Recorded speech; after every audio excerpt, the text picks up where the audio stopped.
Hi everybody, it's me, Mrs. Phillips. How are you? I miss all of you, and I know things are a little bit different right now because you're going to be spending lots of time at home and we're not going to be seeing each other very much for a while, but I still want you to know that I'm thinking about you a whole lot, and every day I'm going to make a video and send it to your mom and dad, and you can share a story with me. So tomorrow is St. Patrick's Day, and we're not going to be together to do our fun things, but that's okay. We can still read some stories. And I have a St. Patrick's book here to share with you. This one is called The Dinosaurs St. Patrick's Day. So let's see what this book is all about.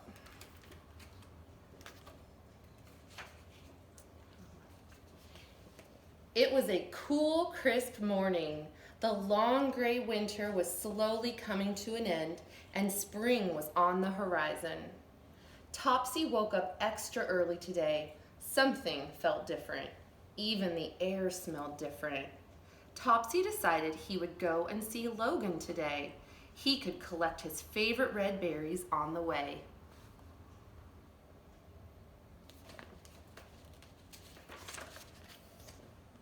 As Topsy was going through the forest, he heard a weird sound. It was very quiet sound, but he could definitely hear something. Topsy spotted the juiciest red berry. He picked it as fast as he could. As he took the berry, he saw a very unusual creature. It wasn't scary, but it was something he had never seen before. It was small and dressed in green. Can you see what it is?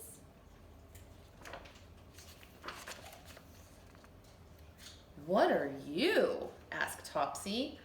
"I'm a leprechaun," the creature said. "A lucky leprechaun," he added. "What does that mean?" asked Topsy. "It means you get 3 wishes, my dino friend," he replied. "What? Really? How? Why?" asked Topsy, who was rather confused. "I have no time to answer questions. Quick, before I change my mind," said the little lucky leprechaun. "Oh, what would you wish for?" Okay, I wish I had all the berries in the whole world," said Topsy. Within a second, there was a mountain of red berries. It was so high, it touched the sky. Maybe that wasn't a great idea, Topsy thought to himself. There were only so many berries he could carry, and they wouldn't stay fresh for long.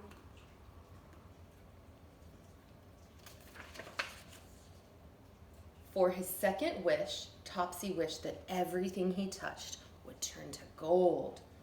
"Okay, if you're sure," said the little leprechaun. Topsy's second wish was granted. It was amazing. He touched leaves and they turned to gold. He touched the stones on the floor and instantly they became solid gold. "Wow, I am going to be the richest dinosaur that has ever lived. I need to show my friends," said Topsy excitedly.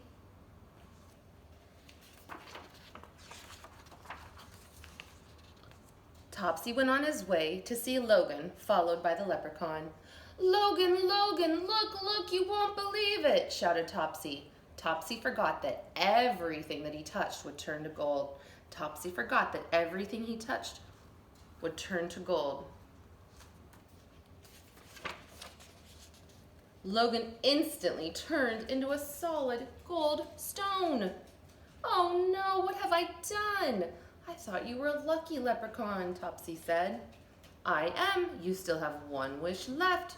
Use it wisely," said the leprechaun. Just as Topsy was thinking, Violet appeared.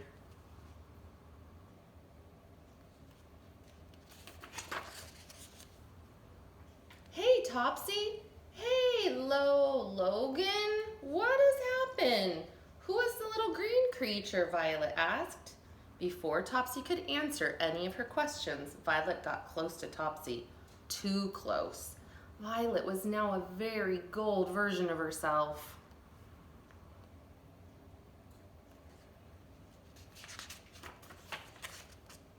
Then a rainbow started to appear.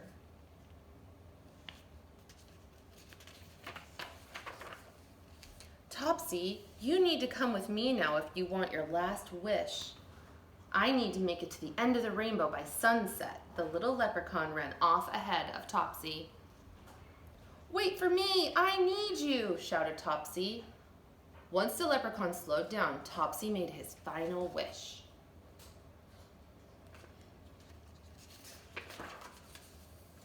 I wish that I never made the other wishes. With a puff of green smoke, the little leprechaun was gone. Topsy let out a sigh of relief. He sang, "Happy St. Patrick's Day!"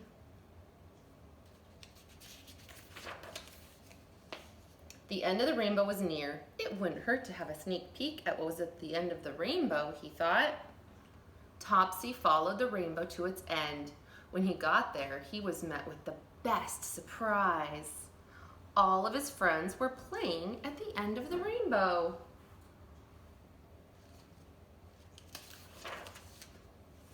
I am so glad to see you guys. I really am the luckiest dinosaur in the land, said Topsy. Aw, Topsy, that is so sweet. We are definitely all lucky to have each other, replied Angie.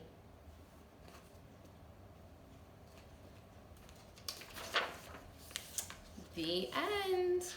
All right. Remember, it's okay to like a book, not be sure about a book. Maybe want to try it again? I have one more book to share with you guys. All right. This one is called How the Crayons Saved the Rainbow. All right. How the Crayons Saved the Rainbow. Maybe you've heard this book before. The sun and the clouds were best friends. They worked together to keep the earth warm and gardens growing. But of all the things they did together, their favorite was making rainbows so that the whole world was colorful and happy.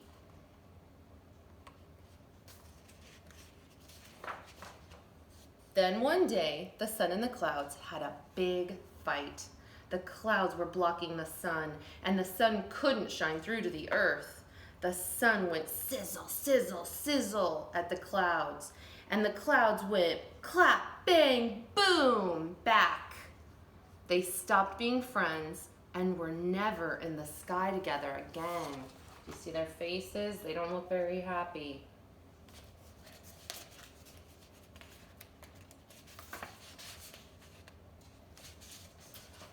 With the sun and the clouds far apart, it was scorching hot on some days and damp and cold on others. And worst of all, there were no more rainbows. Without rainbows, the flowers, streams, and even cities started to lose their color. Soon, the earth was black and white. But in one little town, in one little school, in one little desk, there was one little forgotten box of crayons, and the crayons still had their colors. The desk rattled, shook, clambered, and clanked. All of a sudden, it toppled over, and the box of crayons tumbled out.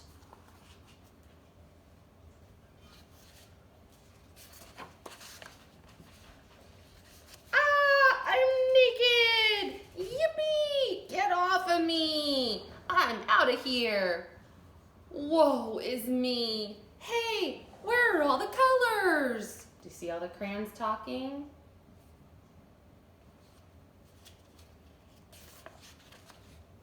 The crayons started to search for the colors.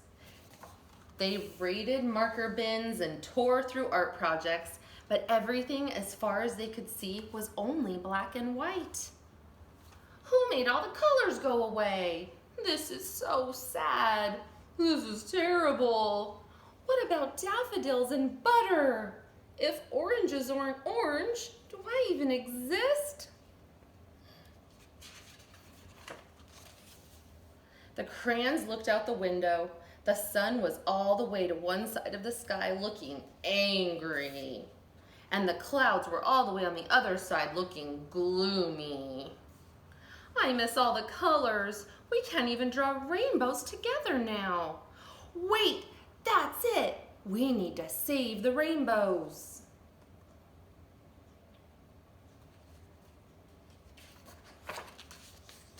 So the crayons started drawing little rainbows all over town, but nothing happened. The sun and the clouds didn't seem to notice. Do you see all the rainbows? Maybe you could even count them.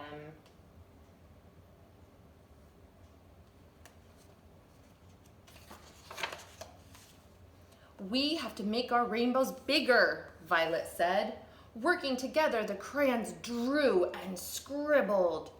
They made the biggest, brightest, most colorful rainbow the world had ever seen.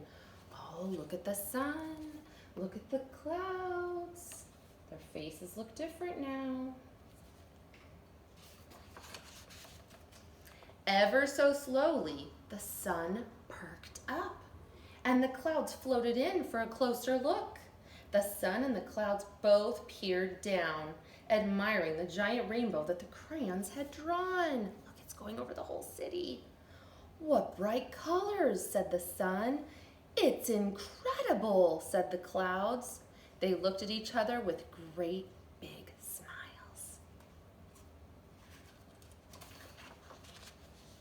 The sun said to the clouds, remember when we used to be together all the time and make rainbows? The clouds nodded. I'm sorry for going clack, bang, boom at you. I'm sorry for going sizzle, sizzle, sizzle at you, said the sun. It's better being friends, said the sun, and the clouds agreed. They hugged. The sun shined brightly and the clouds misted happy rain. Ever so slowly, rainbows reappeared near and far, turning the world colorful once again.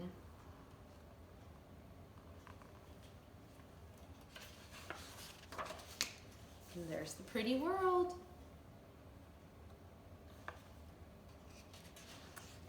The end. Oh, look.